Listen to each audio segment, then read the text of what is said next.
আমার আদিবাসী বন্ধুদের গা থেকে যে রক্ত পুলিশ ঝরিয়েছে ওই রক্ত আমার রক্ত। খুব সুস্পষ্ট করে বলতে চাই বন্ধুগণ, যত ফোঁটা রক্ত আজকে আমার বন্ধুদের গা থেকে ঝরানো হয়েছে, গতকালকে এনসিটিভির কার্যালয় ঘেরাওয়ে আমার বন্ধুদের উপরে এই যে সাম্প্রদায়িক রাজনীতি করা একদল দুঃশাসক, যারা নামে বেনামে বাংলাদেশটাকে একটা সাম্প্রদায়িক একটা ব্যর্থ রাষ্ট্র হিসেবে প্রতিষ্ঠা করতে চায়, তাদের নামে বেনামে বিভিন্ন সংগঠন গতকালকে হামলা করে যতগুলো মাথা ফাটিয়েছে অতগুলো মাথা বন্ধু আমাদের মাথা।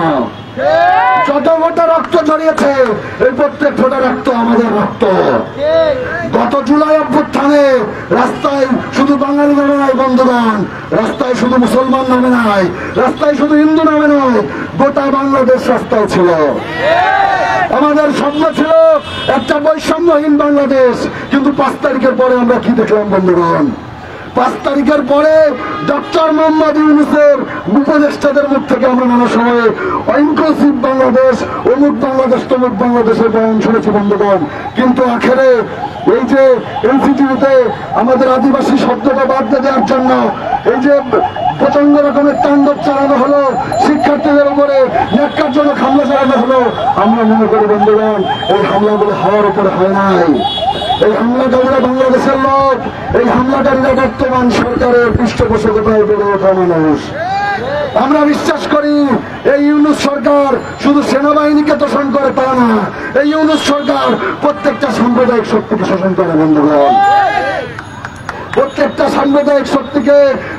সাম্প্রদায়িক শক্তির ঘাড়ের উপর ভর করে এই ইউনূস সরকার আজকে বাংলাদেশে দেখছেন 5 তারিখের পর থেকে গোটা বাংলাদেশ সাম্প্রদায়িকতার স্বর্গরাজ্য হয়ে উঠেছে বন্ধুগণ।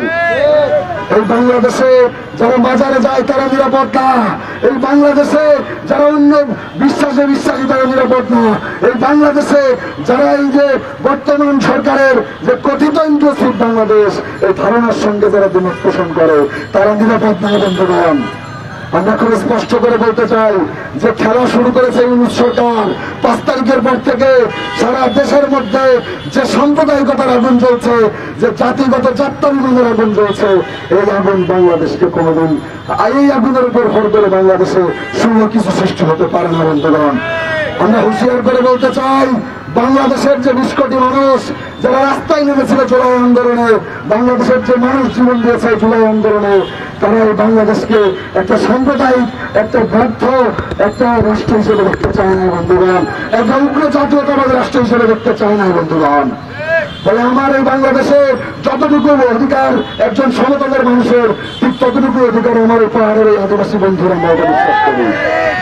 ফলে একজন ন্যায্য দাবিতে আমাদের বন্ধুরা যখন এনসিটিভি কার্যালয়ে গিয়েছে, আমাদের বন্ধুদের উপরে যে হায়নার মতো হিংস্র আক্রমণ হয়েছে, আমরা খুব সুস্পষ্ট করে বলতে চাই শেখ হাসিনা আপনাদের চেয়ে অনেক বেশি শক্তিশালী ছিল, সেও টিকতে পারে নাই। আপনারাই হিংস্রতা দেখালে আপনারাও টিকতে পারবেন না। বাংলাদেশের ছাত্র জনতা কোনোভাবে এই নিপীড়ন এই অত্যাচার কোনোভাবেই নির্দেশে সহ্য করবে না। আপনারা মনে করবেন না যে বাংলাদেশের মানুষ আপনাদের এই নিপীড়ন মুখ বুঝে মেনে নিতে বাধ্য হবে। আমরা সুস্পষ্ট হুঁশিয়ার দিতে চাই, আমরা কোনো গৃহপালিত বিরোধী দল নই, আমরা আপনাদের প্রেসক্রিপশনে চলা কোনো সংগঠন নই। বাংলাদেশের মানুষের উপর যদি নিপীড়ন জারি থাকে আমাদের লড়াই জারি থাকবে। এবং আমরা স্পষ্ট করে বলতে চাই, বাংলার মানুষ মাত্র 5 মাস আগে একটা প্রচন্ড রকম বিশাল শক্তিশালী ফ্যাসিস্ট গভর্নমেন্টকে উৎখাত করেছে। আপনাদের মতো জনসমর্থনবিহীন তার চেয়ে দুর্বল ফ্যাসিস্টকে উৎখাত করতে বাংলাদেশের মানুষের 1 মাস লাগবে না। ফলে সাম্প্রদায়িক জ্ঞান, ফলে জাতীয়তাবাদী জ্ঞান, এই সমস্ত রকম নোংরা খেলা বন্ধ করুন। এই যে আজকে বাংলাদেশের যে কন্ডিশন তৈরি হয়েছে, আমরা বিশ্বাস করি এর পেছনে পরিপূর্ণভাবে দায়ী ইউনূস সরকার। তার কারণ নানা সময়ে মানুষ যখন দ্রব্যমূল্যের দামে নাবিশ্বাস উঠে যাচ্ছিল, মানুষ যখন নানা রকম অবিচার নিপীড়নের বিচার পাচ্ছিল না, এই সময় আপনারা ইনক্লুসিভ রাষ্ট্রের নাম করে, সভ্যতা ভিত্তিক জাতীয়তাবাদী রাষ্ট্রের নাম করে এই বিভিন্ন রকম বিতর্ক আপনারা বাজারে ছেড়েছেন।